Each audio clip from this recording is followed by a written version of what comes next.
찾으셨으면 히브리서 13장 15절에서 21절 말씀 우리 다 같이 합독하겠습니다.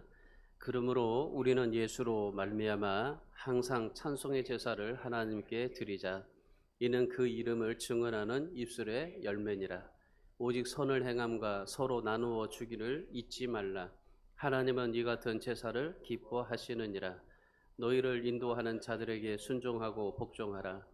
그들은 너희 영혼을 위하여 경성하기를 자신들이 청산할 자인 것 같이 하느니라. 그들로 하여금 즐거움으로 이것을 하게 하고 근심으로 하게 하지 말라. 그렇지 않으면 너희에게 유익이 없느니라. 우리를 위하여 기도하라. 우리가 모든 일에 선하게 행하려 함으로 우리에게 선한 양심이 있는 줄을 확신하노니 내가 더 속히 너희에게 돌아가기 위하여 너희가 기도하기를 더욱 원하노라. 양들의 큰 목자이신 우리 주 예수를 영원한 언약의 피로 죽은 자 가운데서 이끌어내신 평강의 하나님이 모든 선한 일에 너희를 온전하게 하사 자기 뜻을 행하게 하시고 그 앞에 즐거운 것을 예수 그리스도로 말미암아 우리 가운데서 이루시기를 원하노라. 영광이 그에게 세세 무궁토록 있을지어다. 아멘.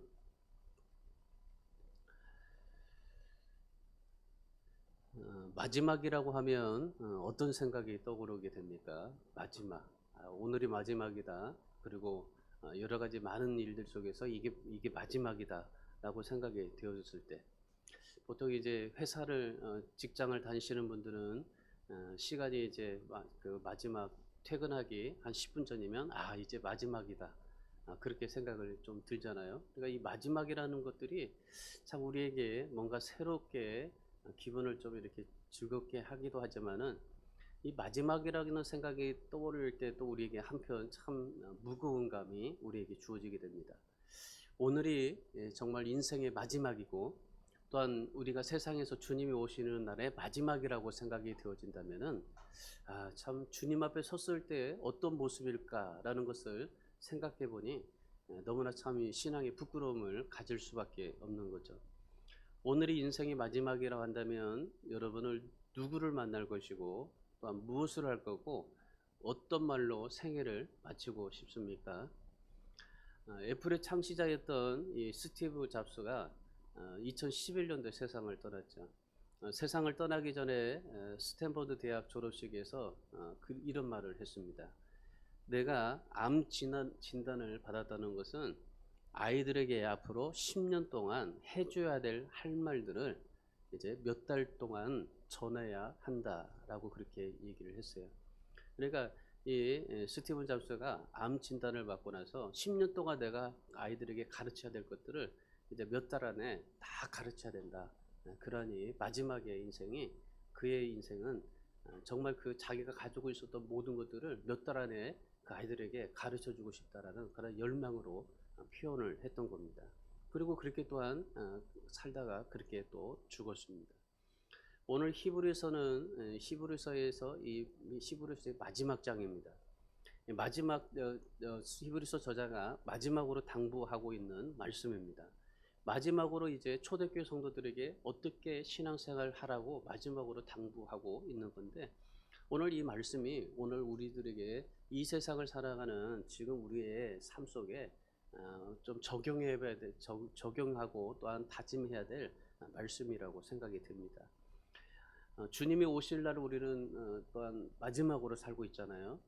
우리도 지금 뭐 천년만년 살 것도 아니고 우리가 이제 주님이 마지막에 오실 그런 시대를 우리가 살고 있는데, 이 마지막 시대에 살면서 우리가 살고 있는 이 땅을 보면 어둡잖아요. 지금 우리가 이 코로나 때문에라고 하지만은 근데 사실 이 코로나가 없어도 우리의 모든 삶 전체는 참 어두워요. 이 코로나 때문에 지금 묻혀지고 감춰진 것뿐이지.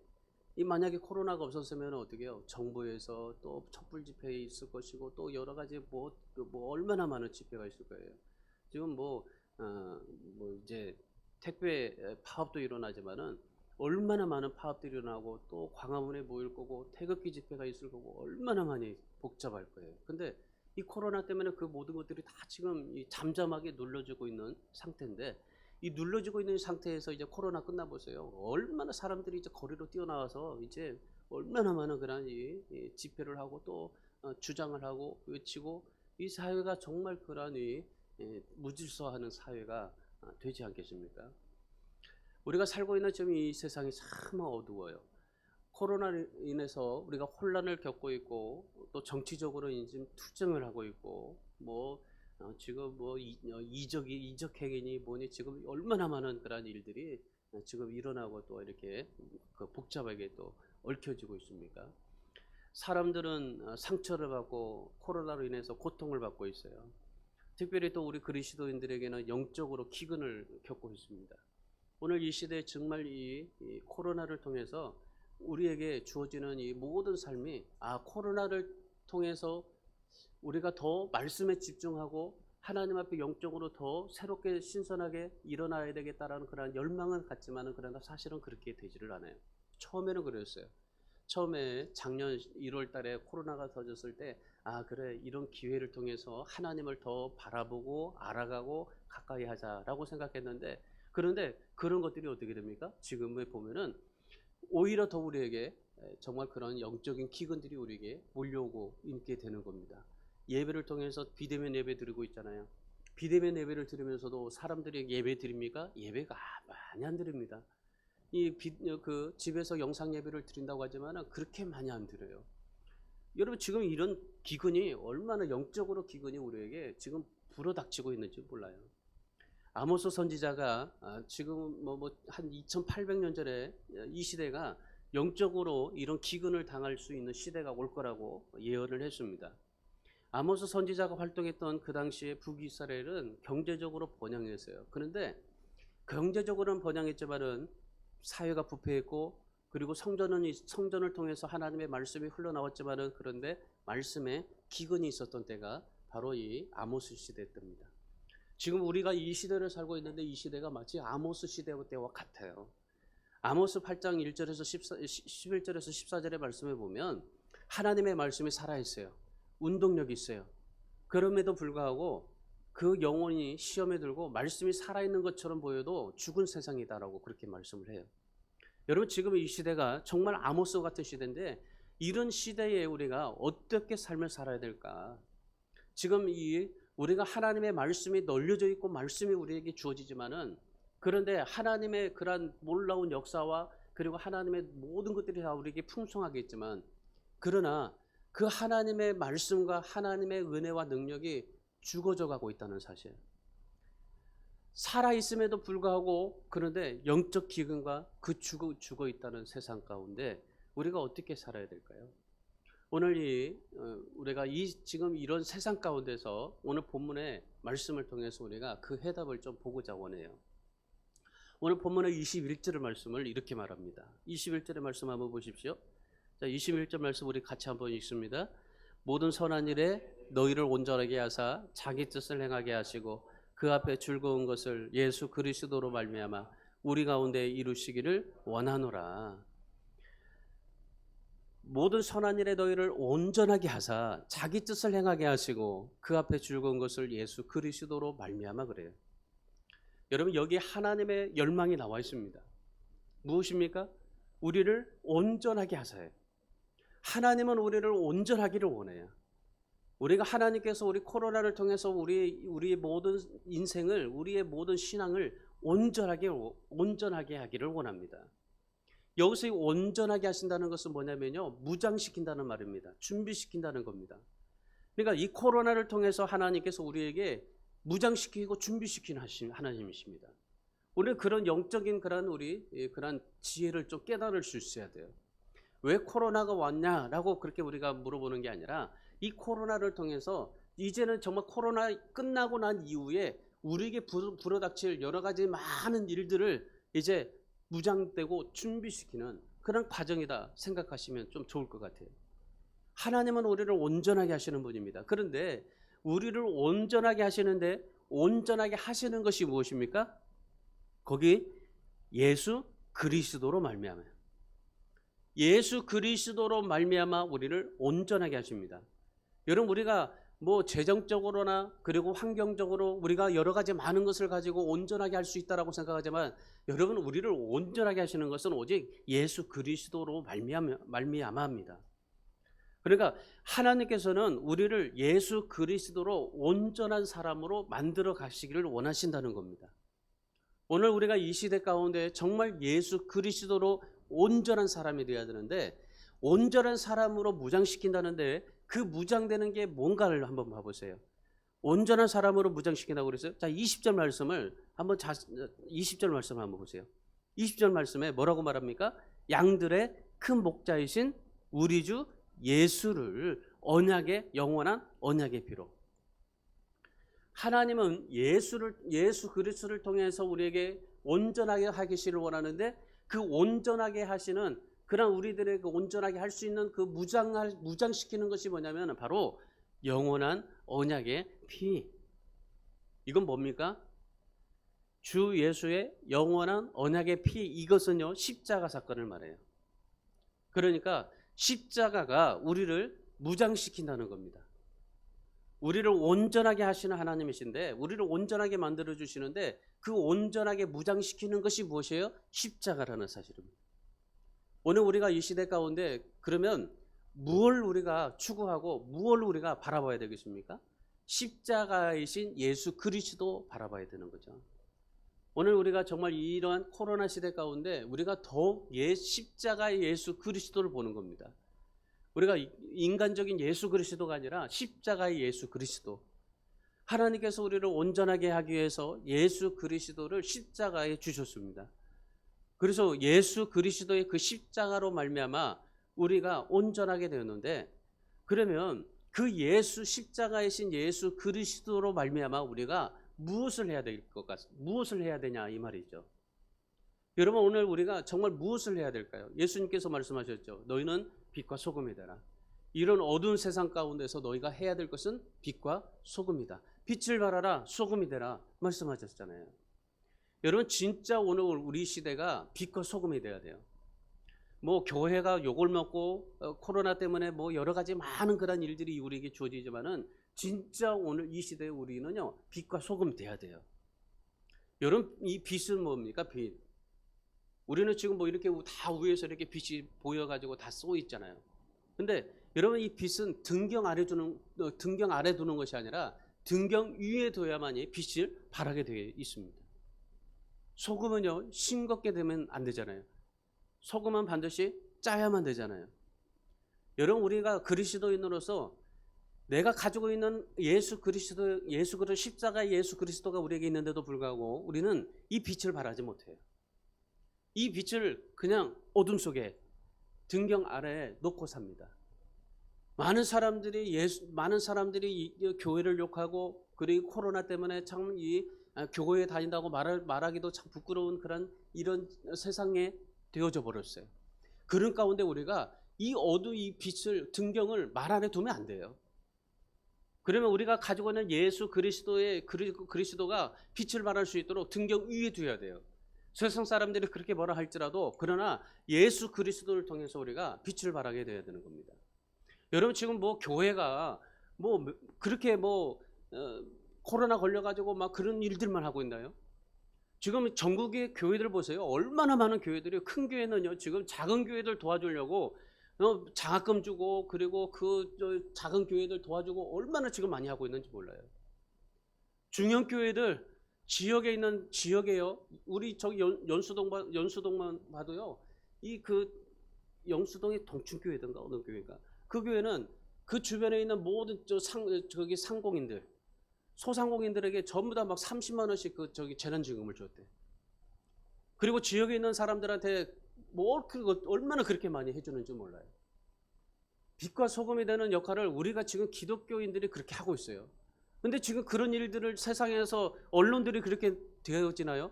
언론에서는 이런 한마디 말도 안 나와요.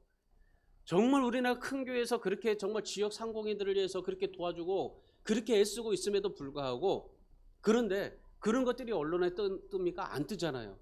오직 그냥 교회에서 왜 예배를 드려야 되나, 왜 교회에서 그렇게 하느냐, 이것만 가지고 우리가 지금 세상 속에서 살고 있죠. 근데 우리가 좀 넓게 보셔야 돼요. 우리가 뉴스로 보는 것만 보고 우리가 보고 듣고 생각하는 것으로만 우리가 그것들을 판단하고 있는데 아니에요. 지금 뭐 한번 신문들을 봐보세요. 국민일보를 보시든지 아니면 인터넷 뉴스를 여러분이 한번 보시든지 그러면 정말 교회에서 일어나는 일들이 너무나 많아요. 저희 이제 그 단톡방에 이제 그 총신대 108회 그 단톡방에도 보면은 거기서 교회들이 하는 일들이 너무 엄청나게 많아요. 그러니까 지금 교회들이 그 코로나를 통해서 많은 교회들이 마스크 만들어서 나눠주죠. 그리고 또 소상공인들 주죠. 얼마나 많은 그런 일들을 하고 있는지 몰라요. 빛을 발하고 있는 거죠. 여러분 우리 그리스도인들이 빛을 발해야 돼요. 예수 그리스도의 빛을 가지고 있다면 그 빛을 발하는 사람이 돼야 됩니다. 그냥 등경 아래 두면 안 돼요. 등경 위에 둬야 그 빛이 발하게 되는 겁니다. 소금이 짜야 되잖아요. 우리 그리스도인들이 짜게 만들어줘야 되잖아요. 지금 세상에 정말 모든 신겹게 만들어져가는 부패하고 정말 그렇게 없어져가는 그런 세상을 그리스도인들이 그렇게 만들어져 가고 있어야 되잖아요. 정말 저도 이렇게 간절한 마음이 그래요. 우리도 교회가 정말 좀 재정적으로 넘쳐서 우리 지역에 있는 모든 소상공인들에게 정말 10만 원씩이라도 재난지원금 주고 좀 그랬으면 좋겠다는 생각이 얼마나 많이 드는지 몰라요. 이럴 때 정말 이 코로나 있을 때 교회에서 그런 일들을 좀 하면 얼마나 좋을까라는 생각도 얼마나 많이 하는지 몰라요. 여러분 우리 그리스도인들은 빛을 발하는 그리스도인이 되어야 됩니다. 하나님의 영광만을 생각하면서 살아야 돼요. 예수 그리스도를 우리 삶 속에서 드러내고 나타내면서 삶을 살아갈 수 있어야 되는 겁니다. 여러분 거룩해지려고 발버둥만 치지 마세요. 우리를 거룩하게 하시는 예수 그리스도를 붙잡고 그 예수 그리스도를 반응하며 예수 그리스도 십자가에서 예수 그리스도를 우리가 정말 빛을 발하는 그런 삶을 살아갈 때 그럴 때 우리가 거룩하게 되는 겁니다. 오늘 우리가 이 말씀을 통해서 우리가 빛을 발하고 소금의 역할을 하는데 하나님 앞에 영광을 돌리는 삶을 살아가는데 오늘 이 시대에 정말 말씀이 있지만은 그 말씀에 기근이 오고 우리가 영적으로 풍성한 삶이지만 그러나 영적인 기근이 우리에게 오는 이 아모스와 같은 이 시대에 우리가 어떻게 하면 하나님 앞에 영광을 돌리며 삶을 살아갈 수 있을까? 오늘 말씀을 통해서 그리스도인들이 궁극적으로 살아야 될 신앙의 세 가지 방향을 말씀해 주고 있습니다. 첫 번째가 뭐냐면요, 예배입니다. 초대교회 성도들은 예수로 말미암아 어떤 삶을 살았냐면은 그게 예배였었어요. 예배에 목숨을 걸었습니다. 오늘 15절 말씀을 보세요. 15절 말씀을 보시면은 그러므로 우리는 예수로 말미암아 항상 찬송의 제사를 하나님 앞에 드리자. 여기서 찬송의 제사를 드리자. 이 말은 무슨 말이냐면요, 하나님 앞에 예배하자라는 말입니다. 그런데 예배의 의미를 11절에서 이렇게 말해요. 이는 죄를 위한 짐승의 피는 대제사장이 가지고 성소에 들어가고 그 육체는 영문 밖에서 불사름이라. 예배에 대한 의미를 세 가지를 얘기하는데 제사의 세 가지 중요한 의미예요. 제사의 중요한 세 가지 의미는 첫 번째는 뭐냐면 죄를 위한 짐승의 피. 11절 말씀 보세요. 두 번째는 성소에 들어가야 됩니다. 성소에 들어간다는 것은 구별되어야 된다는 거죠. 세 번째는 뭐냐면 육체는 영문 밖으로 불살라야 된다. 구약시대에 하나님께서 인간의 죄를 해결해 주시기 위해서 우리에게 주신 한 가지가 있습니다. 그게 뭐냐면 바로 제사였었어요. 오늘 우리가 드리는 예배입니다. 그 당시 제사로 드리는 제물의 피는 제단 주위에 뿌리고 몸은 각을 떠서 불살라 태웠어요. 그리고 남은 죄와 오물들은 성전 문 밖으로 버렸습니다. 예수님이 그러셨어요. 12절 말씀을 보세요. 12절의 말씀에 보시면은 예수도 자기 피로서 백성을 거룩하게 하려고 성문 밖에서 고난을 받으셨느니라 그래요. 예수님께서 우리 죄를 해결하기 위해서 죄와 수치를 짊어지고 성문 밖으로 나가셨다라고 말해요. 자신의 피 한 방울도 남기지 않고 흘리심으로 우리 죄를 완전히 태우셨다라고 말합니다. 그러니까 구약시대 때 그 제사는요, 죄를 위한 짐승의 피, 이것들이 이 각을 떠서 만드는 모든 피와 모든 것들이 다 태워졌어요. 예수님께서 이 세상에 오셔서 십자가를 통해서 물과 피 한 방울도 남기지 않고 다 태워서 죽으셨어요. 그리고 성문 밖으로 던져지셨습니다. 예수님께서 구약의 제사가 오늘 예수님께서 십자가를 통해서 그대로 모든 것들을 그대로 이루셨어요. 근데 여러분, 한 가지 의문이 뭐겠어요? 예수님께서 십자가에 죽으셔서 모든 것을 다 태우시고 모든 것을 다 하셨어요. 그러면 이미 예수님께서 우리의 죄를 다 짊어지시고 성문 밖으로 나가셨다면, 피 한 방울 물 한 방울도 남기지 않냐고 다 태워졌다면은, 그러면 무슨 제단이 있고 무슨 제물이 있을까요? 우리가 지금 드리는 게 뭐가 있을까요? 하나일 수도 있잖아요. 우리가 예배 드리지 않아도 되잖아요. 예수님께서 이미 다 하셨는데 우리가 뭘 할 수 있겠어요? 문제는 이거예요. 예수님이 십자가에서 우리의 죄를 다 짊어지고 가셨지만은 여전히 우리는 죄를 짓고 있다는 사실입니다. 그러면 우리가 짓고 있는 이 죄를 어떻게 해야 될까요? 누군가 처리해야 되지 않겠어요? 사람들이 배설한 것은 정화조가 청소하잖아요. 우리 죄도 청소해야 되잖아요. 우리를 청소해야 되는데, 우리 죄를 청소해야 되는데, 그런데 우리가 지금 뭘로 청소할 수 있을 것 같아요? 여러분이 지금 짓고 있는 죄는 뭘로 청소할 거예요? 여러분의 모든 것들은 다 예수님께서 십자가를 통해서 다 지고 가셨는데, 여러분의 과거의 모든 것들을, 여러분의 인생의 모든 미래까지도 다 주님께서 지고 가셨는데, 그런데 여러분 지금 죄를 지고 있어요. 그 죄를 어떻게 청소해야 될 거예요? 그래서 하나님께서 예배라는 것을 주신 겁니다. 여러분, 우리가 드리는 예배가 뭡니까? 우리가 드리는 예배는요, 모든 죄와 수치와 허물을 청소하는 시간들이에요. 우리가 예배를 통해서 죄와 허물을 완전히 태워버려야 돼요. 청소시켜야 되는 거예요. 그러면 우리가 드리는 예배는 어떤 예배가 돼야 됩니까? 우리가 가지고 있는 모든 죄 허물을 다 주님 앞에 내려놓아야 되는 거예요. 그렇지 않으면 여러분이 그런 죄와 허물을 내려놓지 않으면 여러분이 스스로 짊어지고 또 한 주간을 끙끙 매면서 삶을 살아가게 되는 겁니다. 여러분의 근심, 여러분의 모든 죄, 여러분의 모든 허물, 여러분의 모든 걱정, 여러분의 무거운 태산 같은 무거운 모든 문제들 다 주님 앞에 나와서 이 예배를 통해서 다 내놓아야 되는 거예요. 내놓고 주님 앞에 다 내어드리는 거예요. 그렇지 않으니까 여러분이 세상 속에서 일주일 동안 너무나 짊어지고 힘들게 삶을 살아가게 되는 겁니다. 하나님이 우리에게 예배를 주신 이유는 바로 이거예요. 다 내려놔라, 다 태워버려라.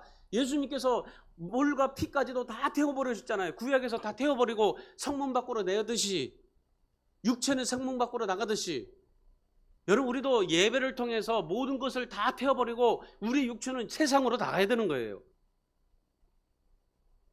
우리의 이런 한 주간 동안의 삶을 통해서 우리가 하나님 앞에 나와 예배드리고, 그리고 이 모든 것들을 다 태워서 또 세상에 나가고 또 태우고, 세상에 나가 또 태우고, 그래서 우리가 주일날 이렇게 하나님 앞에 와서 예배 드리는 겁니다.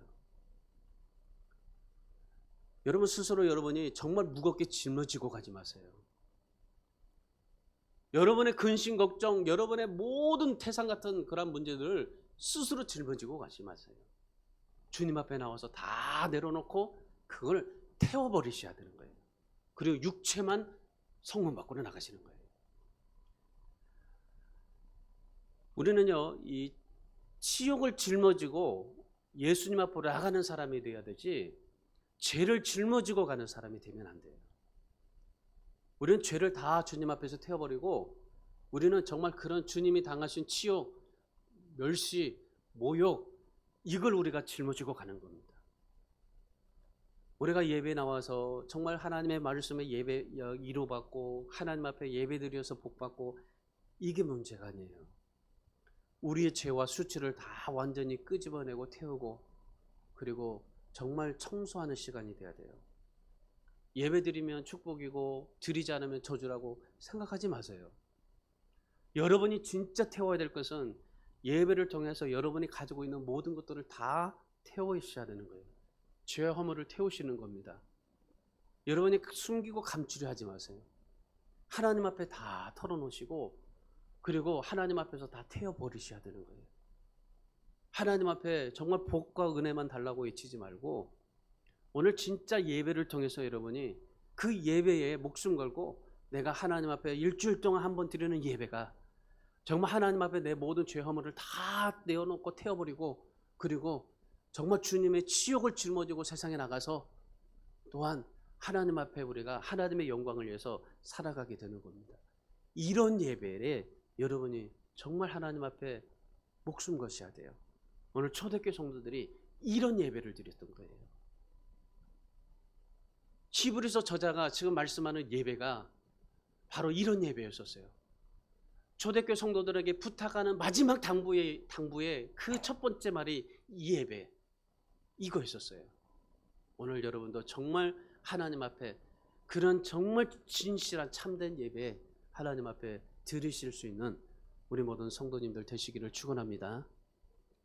두 번째는 히브리서 저자가 마지막에 당부하는 두 번째는 순례자의 삶이었었어요. 여러분, 순례자의 삶은 뭘까요? 믿음의 삶이잖아요. 믿음.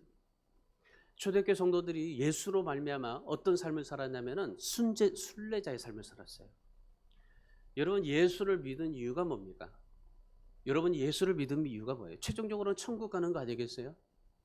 오늘도 우리는 천국을 향해서 달려가고 있습니다. 아침에 여러분이 나와서 천국을 향해서 달려가고 있고, 또한 우리가 살면서 지금 계속 천국을 향해서 지금 한 발 한 발 걸어가고 있어요. 마치 우리가 만보기를 차고 걸어가듯이 하나님의 나라를 향해서, 천국을 향해서 우리는 한 걸음 한 걸음 지금 달려가고 있는 겁니다. 나가고 있는 겁니다. 모두가 천국을 향한 순례의 길을 가고 있는 겁니다. 우리 인생은요, 우리 신앙은요, 순례 인생을 가고 있는 거예요. 순례자의 삶을 살아가고 있는 거예요. 여러분, 천국에 가면서 언제나 해야 될 것이 있는데 해야 될 일이 무엇이겠어요? 순례의 길을 가면서 해야 될 것이 무엇이겠어요? 우리는 그 순례의 길을 걸어가고 순례의 삶을 살아가려고 애써야 되는데, 근데 우리는 그냥 더 살아보려고 발버둥 치고 있어요. 초대 그리스도인들은 어떤 삶을 살았습니까? 순례의 삶을 살았어요. 로마 경기장에 들어가서 사자에게 물겨 뜯겨가지고 살점이 튀어나가고 팔다리 사제가 정말 찢겨 나가면서도, 눈알이 그냥 통째로 그 사자밥에 잡혀 먹으면서도 그들은 순례의 삶을 살았어요. 그렇게 살면서도 나는 정말 천국을 향한, 천국을 가는 그 순례의 길을 가고 있는 사람들이다. 지하 감옥에서도 죽으면 죽으리라 하는 마음으로 순례의 길을 삶을 살았어요. 여러분, 초대교회 성도들의 그 신앙이요, 믿음의 삶이요, 정말 그 믿음이 뭐냐면 순례예요. 순례의 길. 여러분, 우리도 정말 하나님 앞에 삶을 살아갈 때 여러분 인생이 순례의 길이 되기를 바랍니다. 예수님이 십자가에서 당한 그대로 그들도 당하기를 원했고, 예수님께서 십자가를 통해서 정말 그대로 치욕과 모욕과 멸시를 당했던 그것 그대로 삶을 살기를 원했어요. 예수님이 십자가에서 모욕당하고 정말 멸시당했던 그 삶을 그 초대교회 성도들은 나는 뭘로 할까라고 그렇게 고민했을 때, 그래, 내가 원형 경기장에 끌려가서 정말 그 경기장에서 죽는 한이 있더라, 죽는 그 순간까지, 목숨이 떨어지는 그 순간까지 나도 예수님처럼 그렇게 삶을 살겠다라고 생각하면서 순례의 길을 걸어갔던 것이 그들의 삶이었어요. 여러분, 천국을 향한 순례의 길을 가고 있는 그 사람들의 모습을 한번 상상해 보세요. 여러분, 오늘 우리도 마찬가지입니다. 오늘 초대교회 성도들이 순례 삶을 살기 위해서 세 가지 믿음을 결단합니다. 첫 번째가 뭐냐면요, 16절 말씀입니다. 오직 선을 행함과 서로 나눠주기를 잊지 말라. 하나님은 이 같은 것을 기뻐하시느니라. 선을 행함과 나눠주기를 잊지 않았어요. 지금 이 사람들이 순례의 길을 가면서 자기네들이 가지고 있는 모든 것들을 바라볼 때 너무나 힘들 거 아니에요. 그럼에도 불구하고 정말 그 오늘 당장에 먹고 내일 죽는 한이 있더라도 선을 행함과 나눠주기를 기뻐했어요. 여기서 선을 행함과 나눔을 제사라고 표현하잖아요. 그러니까 그들이 예배만 드린 것이 아니라 예배를 드리고 난 뒤에 뭘 했어요? 선을 행하고 나눔을 했던 거예요. 여러분, 진짜 예배를 드리는 사람은 이런 사람이에요. 예배를 드리고 나서, 그리고 나서 선을 행함과 나눔의 삶을 살아가는 거예요. 그러니까 예배를 드리고 나서의 열매가, 예배 드리고 난 그 예배의 열매가 뭐였었어요? 그들에게 선을 행함과 나눔이었었어요. 그러니까 초대교회는 미워하고 싫어할 이유가 없었어요. 선을 행하고 나누는 일 때문에 미워하고 싫어할 정신도 없었어요. 그냥 예배를 드리고 순례길을 가는 그런 그들의 삶 속에서는 오직 선을 행하고 그리고 나눠주기를 기뻐했던 삶이었던 거예요. 그리고 두 번째가 뭐냐면요, 두 번째는 17절 말씀입니다. 17절에 뭐라고 말씀하십니까? 너희를 인도하는 자들에게 순종하고 복종하라.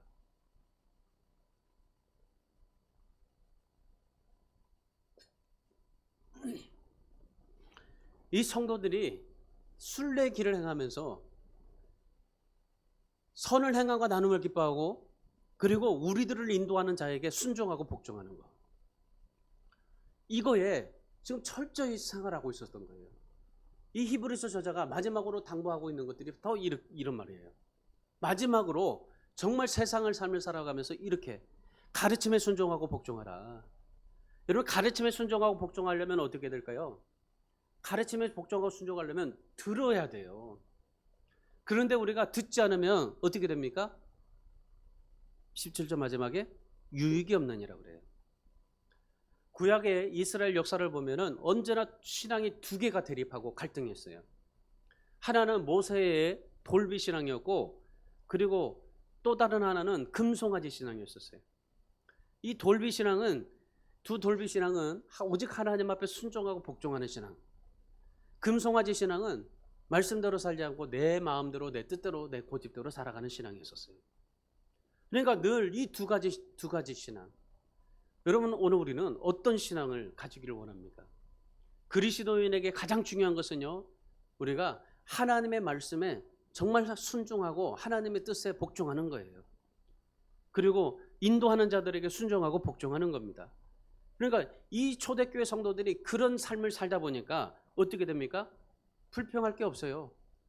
그냥 감사만 그들에게 삶 속에서 나타날 뿐이죠. 이스라엘 백성들이 하나님을 대적하고 모세를 원망하고 불평했을 때 어떻게 됐습니까? 다 광야에서 죽었어요. 그런데 순종한 사람들은 가나안 땅에 들어가게 됐던 겁니다. 오늘 우리가 정말 이 순례의 길 속에서 어떤 믿음을 가지고 있어야 되겠어요? 첫 번째는 선을 행함과 나눔, 두 번째는 인도하는 자들에게 순종하고 복종. 자, 세 번째는 마지막에 뭐냐면요, 19절입니다. 19절 말씀해 보시면은 내가 더 속히 너희에게 돌아가기 위하여 너희가 기도하기를 더욱 원하노라. 기도하는 삶이었어요. 기도하는 삶. 초대교회 성도들은 어려움이 생겼을 때 책임감을 느끼고 기도했어요. 여러분, 우리가 지금 코로나 생겼잖아요. 코로나 생겼을 때 어떻게 해야 됩니까? 그리스도인들은 책임감을 느껴야 돼요. 이 코로나에 책임감을 느끼고 우리가 기도해야 돼요. 세상 사람들이 교회를 불평한다고 해도 여러분 신경 쓰지 마세요. 세상은 교회를 향해서 핍박하는 그런 시대라고 주님께서 말씀하셨잖아요.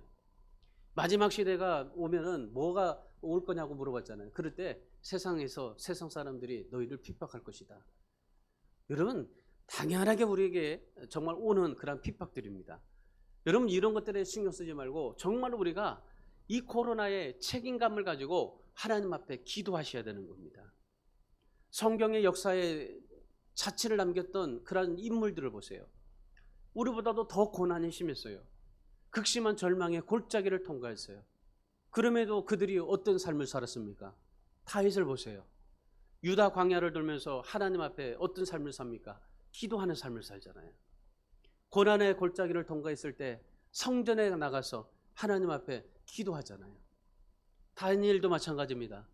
바벨론의 포로로 끌려갔을 때 예루살렘을 향하여 창을 열고 하루에 3번씩 기도하셨잖아요. 그것이 다니엘을 살리게 했던 겁니다. 에스겔도 그랬잖아요. 캄캄한 민족의 현실 앞에서 에스겔이 어떻게 삽니까? 하나님 앞에 기도하는 삶을 살잖아요.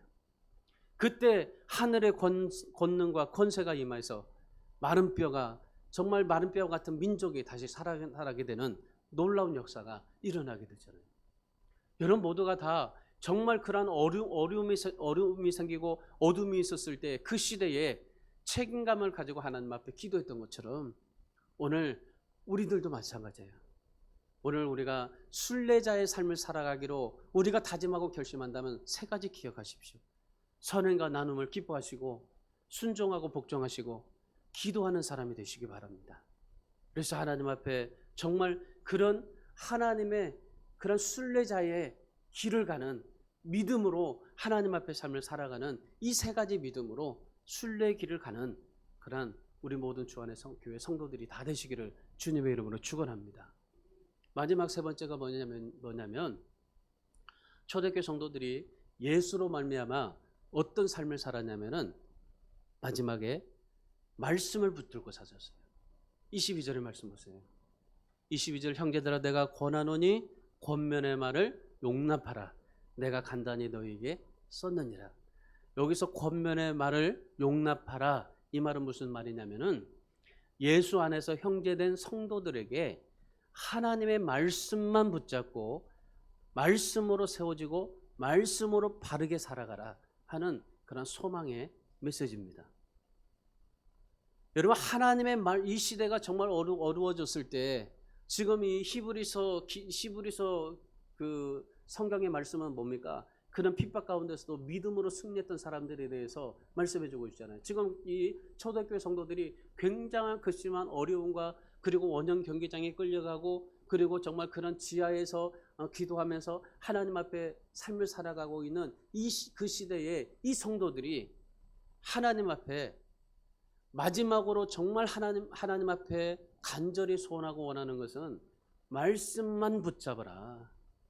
세상의 여러 가지 어려움과 고통과 환란이 우리에게 닥칠 건데 그보다도 더 심한 원형 경기장보다도 더 심한 것들이 우리에게 닥칠 건데 그때 하나님의 말씀을 붙잡아라.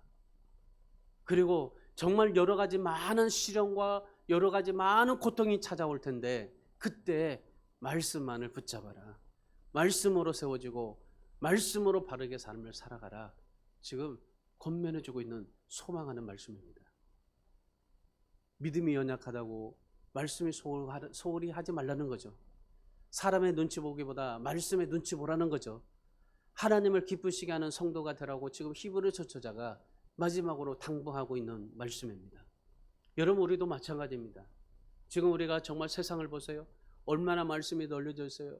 정말 영적으로 풍성한 시대를 살고 있습니다. 그런데 오늘 지금 영적인 기근의 시대를 우리가 맞이하고 있잖아요. 코로나로 인해서 우리에게 더 정말 영적으로 충만할 수 있다고 생각했는데 그런데 오히려 더 영적인 기근이 우리에게 심해져 가고 있습니다. 우리가 그렇게 많은 것을 소외했음에도 불구하고 말씀이 더 중히 여김을 받지 못하고 있는 이 시대가 되어져 버리고 있습니다. 그래서 잠언 이 30장 7절에서 9절에 아굴이 이런 말을 했어요. 내가 죽기 전에 헛된 것과 거짓말을 멀리하고 나를 가난하게도 마으시고 부하게도 마으시고 오직 필요한 말씀으로 먹여주십시오. 그렇게 기도했어요. 내가 하나님의 말씀을 먹지 않으면 하나님의 이름이 욕이 될까 두렵습니다. 그런 기도를 했었어요. 여러분 오늘 우리가 하나님의 말씀으로 하나님 앞에 삶을 살아가려고 애쓸 때 우리 그런 그리스도인이 됐을 때 그럴 때 하나님이 기쁨이 되는 거고 하나님의 말씀으로 삶을 살아가지 않을 때 우리에게 하나님의 욕이 될까 두렵다는 아굴의 그런 기도처럼 우리도 그런 심정으로 지금 이 시대에 어렵고 힘들고 답답할 때 우리가 하나님의 말씀만을 붙잡고 하나님의 말씀으로 바르게 살려고 애쓰는 저와 여러분이 되실 수 있기를 주님의 이름으로 축원합니다. 여러분 우리 초대교회 성도들이 이렇게 삶을 살았어요. 그러면 우리도 초대교회 성도들처럼 세상보다도 그런 여러 가지 환경보다도 말씀을 붙잡고 삶을 살아가야 되지 않겠습니까? 환난 앞에 어려움 앞에 때로는 이해가 되지 않고 해석하기 어려운 상황 속에서도 하나님의 말씀만 붙잡고 그 말씀만 따라가는 그런 우리 모든 성도들이 되어야 되지 않겠습니까? 오늘 히브리서 기자가 히브리서 4장 12절에서 이렇게 말합니다. 하나님의 말씀은 살아있고 활력이 있어 좌우의 날선 어떤 검보다도 예리하여 혼과 영과 및 관절과 골수를 찔러 쪼개기까지도 하고 마음의 생각과 뜻을 감찰한다고 하셨습니다. 여러분 하나님의 말씀은 살아있습니다. 살아서 움직이고 있는 거예요. 이 하나님의 말씀이 죽어 있는 것이 아니에요. 지금 이 시대, 코로나 시대 가운데 왜 교회가 이렇게 욕을 먹느냐고 물어보지만은, 그러나 하나님의 말씀은 살아있는 겁니다. 하나님의 말씀은 살아있고, 그리고 살아서 움직이고 있어요. 코로나 가운데서도 살아서 역사하고 있고, 그리고 세상 사람들이 그렇게 욕을 해도 하나님의 말씀은 지금 살아서 움직이고 있는 겁니다.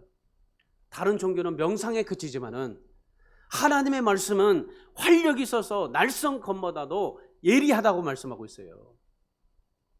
여러분, 생선횟집에 가보면 요리사들이 어떻게 해요? 사시미로 회를 뜨잖아요. 저도 가끔 이제 그 낚시하고 돌아오면은 저기 사시미로 회를 떠요. 여러분, 그 회 뜨는 사시미가 얼마나 예리한 줄 아십니까? 여러분, 하나님의 말씀이 그래요. 하나님의 말씀이 혼과 영과 관절과 골수를 찔러 쪼개는 겁니다. 여러분, 그만큼 예리한 거예요. 하나님의 말씀이. 왜? 살아있기 때문에. 여러분, 우리를 살릴 수 있는 것은 뭐예요? 말씀이에요. 이 시대, 지금 코로나 가운데 우리를, 이 시대를 살릴 수 있는 것은 무엇입니까? 말씀인 겁니다. 말씀.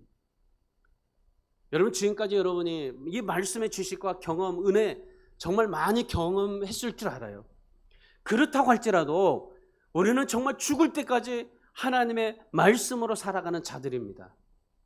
지금까지보다도 더 하나님의 말씀 중심으로, 더 말씀을 정말 사모하면서, 더 하나님 앞에 말씀을 정말 목숨 걸고 하나님의 말씀을 지키며 말씀을 내 삶 속에서 드러내며 살아갈 수 있는 그런 이 초대교회 성도 같은 오늘 우리가 다 되시기를 주님의 이름으로 축원합니다.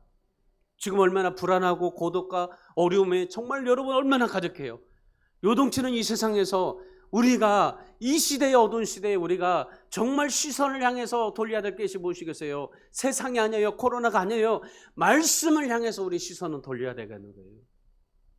오늘 초대교회 성도들이 그렇게 살아있는 하나님의 말씀에 포커스를 맞추고 삶을 살았어요. 하나님의 말씀이 살아있다는 거, 혼과 영과 골수 관절을 쪼갠다는 거, 그 하나님의 말씀에 포커스를 맞추고 그 하나님의 말씀만을 붙들고 하나님 앞에 삶을 살았던 오늘 초대교회 성도들, 여러분, 이 초대교회 성도들의 모습을 보세요. 여러분, 우리가 세상을 살아가는 목적이 무엇입니까? 많은 돈을 모으고 업적을 이루는데, 여러분, 이거 있지 않아요? 하나님의 살아있는 하나님의 말씀을 믿고 그 말씀대로 살아가는 것이 오늘 우리가 하나님 앞에 살아가는 목적인 줄 믿습니다. 살아있는 하나님 말씀 붙잡고 우리 교회가, 우리 성도들이 정말 초대 공동체, 이 초대 교회를 세워가는 오늘 우리가 되었으면 좋겠어요. 저와 여러분이 한 사람 한 사람이 정말 오늘 이 말씀을 통해서 이 마지막 시대에 정말 이 초대교회 성도들이 하나님 앞에 삶을 살았던 이 세 가지 붙잡고 하나님 앞에 오늘 우리도 초대 공동체로 세워져가는 그냥 우리 교회가, 우리 성도들이 다 되시기를 주님의 이름으로 축원합니다. 망망대해 가운데요, 한 배가, 큰 배가 지금 가라앉고 있어요.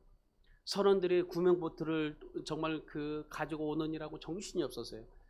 배가 완전히 침몰하는 그 순간에 갑자기 어떤 한 사람이 그 선실로 뛰어 들어가는 거예요. 선실로 뛰어가더니 뭔가 하나를 쥐고 나왔어요. 목숨 걸고 가지고 나온 게 뭐냐면은, 다른 사람들은 다 구명보트를 챙기고 살아보려고 했었는데 이 사람은 뭘 가지고 나왔냐면은 나침판 하나를 가지고 나왔어요. 세상이 어둡고 깜깜할 때, 코로나로 절망스러울 때 우리에게 나침판이 필요합니다. 이 나침판이 오늘 우리에게 주어지는 이 말씀의 세 가지 기억해 보십시오. 하나님 앞에 이 세 가지 말씀 붙잡고 정말 하나님 앞에 세상 사람들이 무슨 말을 해도, 다른 사람이 뭐라고 해도 반드시 하나님의 말씀을 지켜내는 그러한 저와 여러분이 되시기를 주님의 이름으로 축원합니다.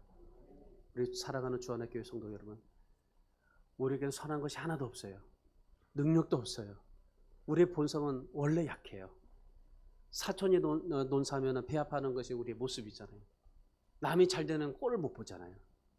이런 약한 본성을 가지고 살고 있습니다. 오늘 우리가 이렇게 험한 세상에 살면서 이런 본성으로 어떻게 세상을 축복하고 사람을 축복하면서 살 수 있겠어요?